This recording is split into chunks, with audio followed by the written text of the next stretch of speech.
నాయకులు మిత్రులు చిలకమ్మ మధుసూదన్ రెడ్డి గారికి,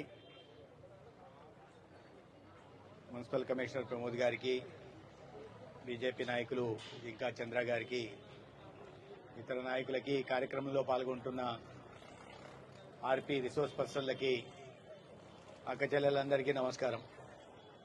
ఇదేదో మీటింగ్లు కాదు, మీ అందరికీ ఒక ట్యాబ్లు డిస్ట్రిబ్యూషన్ కోసం పెట్టిన కార్యక్రమం. మరి పెద్దగా ప్రసంగాలు అవసరం లేదు. ముఖ్యంగా ఈ కొన్ని సంవత్సరాలుగా మీరు ఆర్పీలుగా స్వయం సహాయక బృందాల్ని సమన్వయం చేసుకుంటూ, ఆ గ్రూపులో ఉంటున్న సభ్యులను సమన్వయం చేసుకుంటూ, మీ జీవనాధారాన్ని, ఉపాధిని కల్పించుకుంటూ సమాజంలో ఒక ముఖ్యమైన సమాజ నిర్మాణంలో ఒక ముఖ్యమైన పాత్రను సోదరిమణులంతా పోషిస్తున్నారు. ఈ సెల్ఫ్ హెల్ప్ గ్రూప్స్ మూవ్మెంట్ వచ్చిన తర్వాత పెద్ద ఎత్తున మన రాష్ట్రంలోనే దానికి ప్రాధాన్యతనిచ్చి సెల్ఫ్ హెల్ప్ గ్రూప్స్ కి ఒక గుర్తింపును తెచ్చింది ఆంధ్రప్రదేశ్లో ఆనాడు ముఖ్యమంత్రిగా ఉంటున్న చంద్రబాబు నాయుడు గారు. ఇవాళ దేశవ్యాప్తంగా విస్తరించిన మన రాష్ట్రము, కేరళ, ఒడిశాల్లో సెల్ఫ్ హెల్ప్ గ్రూప్ చాలా పటిష్టంగా ఉన్నాయి.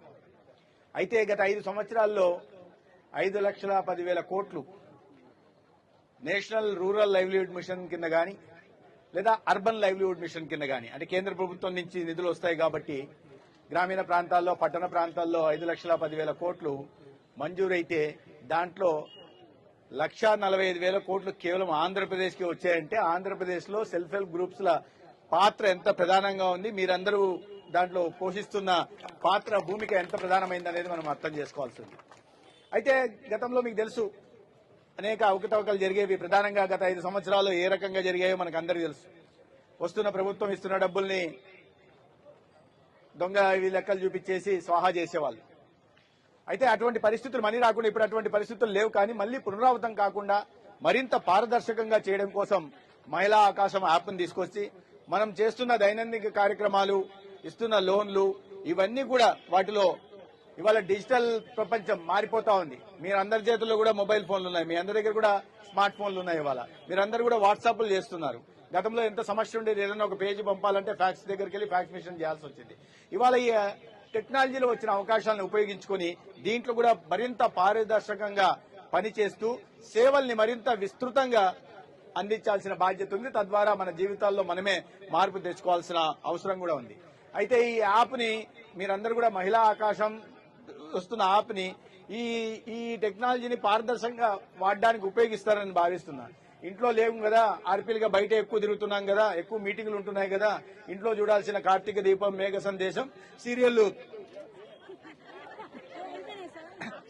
ట్యాబ్ ఇచ్చినా కదా, ట్యాబ్ లో చూసుకుందామని అనుకోకుండా ట్యాబ్ లో మళ్ళీ అక్కడికొచ్చి ఆ సీరియల్ ఓపెన్ చేసి ట్యాబ్లలో చూడకండి. యూట్యూబ్ ఓపెన్ చేసి యాప్ లో ఉండరు, ట్యాబ్ లో ఉంటాయి. లేదా అమ్మా చాలా జాగ్రత్త పడ్డారు. అయితే ప్రభుత్వం తెలుసు ముంచుకొచ్చే ప్రమాదం ఉంది కాబట్టి వీళ్ళు ఖచ్చితంగా ఇస్తే మళ్ళీ దాంట్లో ఈ సీరియల్ చూస్తారు, మళ్ళా ఏడుస్తారు కూర్చొని.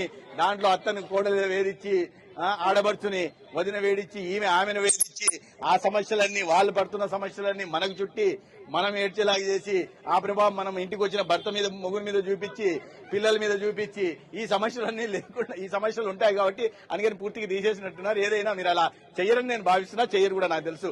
ధర్మవరం మా మహిళా శక్తి ఎటువంటిదో తెలుసు కాబట్టి చేయరు. అయితే దీన్ని సమర్థవంతంగా వాడుకోవాల్సిందిగా మీ అందరికి కోరుకుంటూ, ఇవాళ ఇక్కడ 1:30కి రావాల్సిన వాళ్ళం చాలా ఆలస్యంగా వచ్చాం.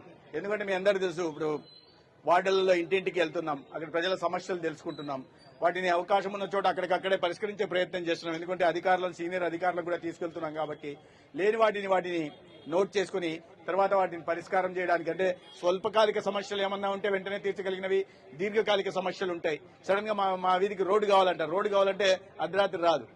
వేరేది ఏమైనా పెన్షన్ పెట్టించాలంటే పెట్టించేయగలం, రోడ్డు కావాలంటే కొంచెం సమయం పడుతుంది దానికంతా. కాబట్టి అటువంటివన్నీ గుర్తిస్తున్నాం. ప్రధానంగా నీటి సమస్యలు ఉంటున్నాయి, కరెంటు సమస్యల కారణంగా నీటి సమస్యలు ఉన్నాయి, లోడ్ ఎక్కువ అయిపోతుంది. కాబట్టి వీటిని గుర్తించి ఒక దీర్ఘకాలిక ప్రణాళిక చేసుకుని ఆ సమస్యల పరిష్కారం కూడా ప్రయత్నం చేస్తున్నాం. ఆ కార్యక్రమాల్లో ఉండడం కారణంగా ఇక్కడికి రావాల్సింది. ఇప్పుడే 2 గంటలకు చేయాల్సిన భోజనం 1:30కి చేయాల్సిన భోజనం ఇప్పుడే చేసి బయటకు వచ్చాం. కాబట్టి అలా సాగుతా ఉంది. కాబట్టి ఆలస్యానికి మిమ్మల్ని అందరినీ వేచి ఉండేలాగా చేసినందుకు మన్నించాల్సిందిగా కోరుకుంటూ ఇప్పుడు మనము ట్యాబ్ల డిస్ట్రిబ్యూషన్ కార్యక్రమాన్ని చేపట్టుకున్నాం. ధన్యవాదాలు.